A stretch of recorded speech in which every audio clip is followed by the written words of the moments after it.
Assalomu alaykum hurmatli Manchester United muxlislari, sizlar bilan yana Zamin Reds kanali va masal e'tiborlariga navbatdagi tahliliy video taqdim qilaman. Undan oldin odatdagi sizlardan like bosishni, kommentariy yozishni hamda bizga kanalga podpiska qilishni iltimos qilgan holda, demak biz boshlaymiz. Bugungi mavzumiz o'sha mart oyida bo'lib o'tgan, shundan keyin APL Angliya Premyer Ligasi FIFA kunlari uchun tanaffusga chiqqan va mana yaqin kunlarda u yana o'zini turlarini o'ynashni boshlaydi jamoalar.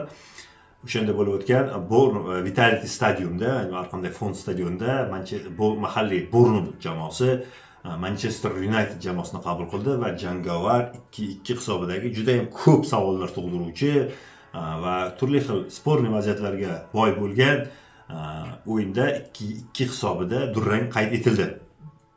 O'yin haqida nima deyish mumkin? O'yin bevosita ikkala jamoa, endi uy jamoasi bo'lgan Bournemouth qarshilik qilishga harakat qildi, lekin Manchester United o'sha boya aytganda, yuqorida aytganimdek, ko'pgina sportniy vaziyatlar hisobiga, ya'ni sudyaning qarorlari asosan bu yerda o'rin tutyapti. Shular hisobiga Manchester United durang haqli g'alabadan o'tib durangga imzo chekdi. Bu meni shaxsiy fikrim. Sizlar o'zlaringiz fikrlaringizni albatta kommentariyaga yozib qoldiringlar. Shu o'rinda aytib o'tish mumkin, Manchester United shu o'yindan keyin apellyatsiya uchun hujjat topshirgan, ya'ni sudyani o'sha Amad Diallo bilan yiqilgandagi o'sha vaziyatida nima uchun penalti bermagan va shunga o'xshagan vaziyatda Harry Maguire futbolchini Bournemouth futbolchisini yiqitganda nima uchun qizil kartochka berildi? Bu holatda penalti ham berilmadi, qizil kartochka ham berilmadi. Bu holatda esa teskarisi eng og'ir jazo berildi degan ma'noda ko'pgina savollar tug'ildi ijtimoiy tarmoqlarda. Manchester United o'zini ichki insiderlar tomonidan qayd etilgan ma'lumotlarda. O'yin haqida nima deyish mumkin? Demak, o'yindagi bevosita o'yindagi jarayonlarni ko'rib chiqadigan bo'lsak, demak, dastlab birinchi taymda jamoalar bir-birini o'rganishni vaqt o'tkazdi, lekin Manchester United bu jarayonda menimcha omadliroq bo'ldi.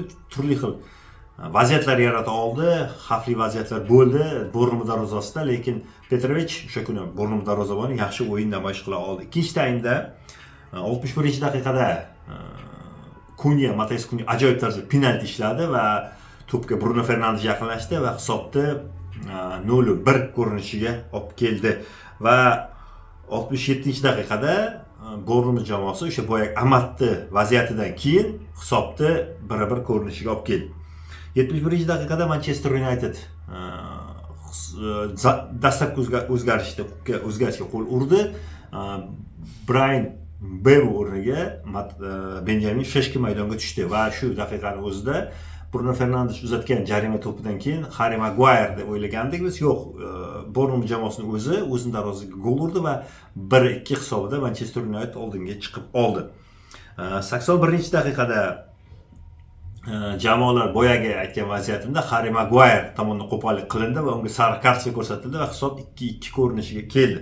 Shundan so'ng jamoalar yana o'zgarishlarga qo'l urishni boshladi. Menimcha bundan keyin Manchester United ham o'zi nima deydi, durangga rozi edi va 82-daqiqada Mateus Cunha hamda Casemiro'lar o'rniga Andy Heaven va hamda Manuel Ugarte maydonga tushdi. 90+6 da esa Diallo o'rniga Mason Mount maydonga tushdi va o'yinni yakunlab qo'ydi. O'yin statistikasi bo'yicha gaplashadigan bo'lsak, XG bo'yicha 1.81 ga 1.77 hisobda qayd etilgan. To'p egallab turish bo'yicha 55 ga 45, zarbalar bo'yicha 16 ga 14 va aniq zarbalar bo'yicha esa 5 ga 5 hisobi qayd etilgan. Turnir jadvalini ko'rib chiqadigan bo'lsak, turnir jadvalida hozirda birinchi o'rinda Arsenal jamoasi 31 turdan keyin 70 ochko to'plagan holda ketyapti. Ikkinchi o'rinda Manchester City jamoasi, ularda 30 ta tur bor va ularda 61 ochko mavjud. Manchester United jamoasida esa qanaqadir nima deydi, noodatiy bo'lib qolyapti. Manchester United bunday yuqori pozitsiyada ko'z tegmasin. 31 turdan keyin 55 ochko mavjud. Aston Villa jamoasida esa xuddi shunday turdan keyin 54 ochko mavjud. Va 5-o'rinda Liverpool jamoasi 49 ochko bilan ketyapti ta'qib qilib qushni to'rtlikda va o'ylashimcha Manchester United hozir keyingi turlarda umuman bo'shashishga haqqi yo'q, faqatgina g'alaba qozonish kerak. Chunki bizni ta'qib qiladigan jamoalar bizdan juda ham uzoqlashib ketmagan. Endi maydonga tushgan futbolchilar ko'rib chiqadigan bo'lsak va ularga qo'yilgan ballarni ko'rib chiqadigan bo'lsak, demak darvozada Seni Lamens, himoyada Luke Shaw, Harry Maguire, Leni Yoro hamda Diego Dalot harakat qildi.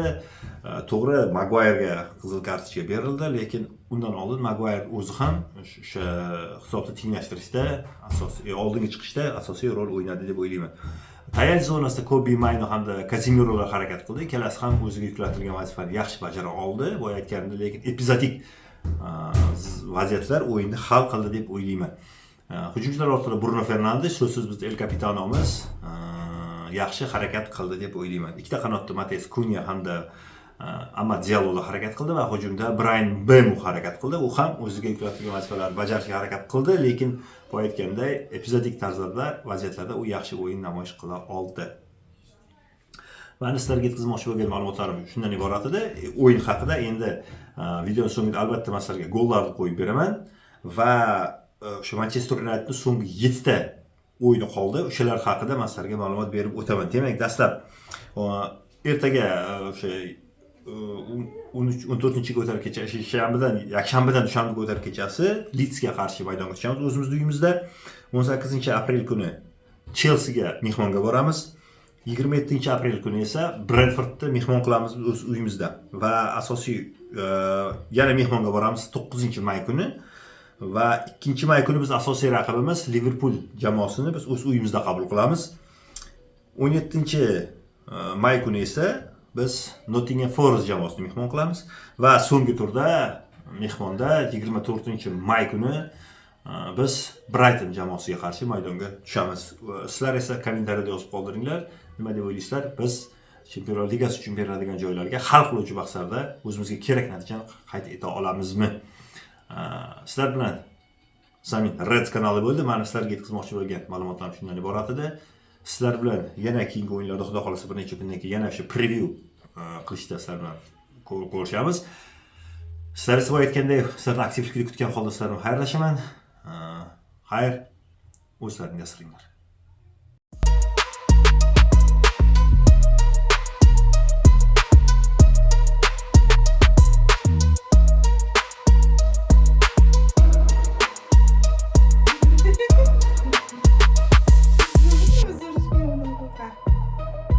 Nossa, mas não quer.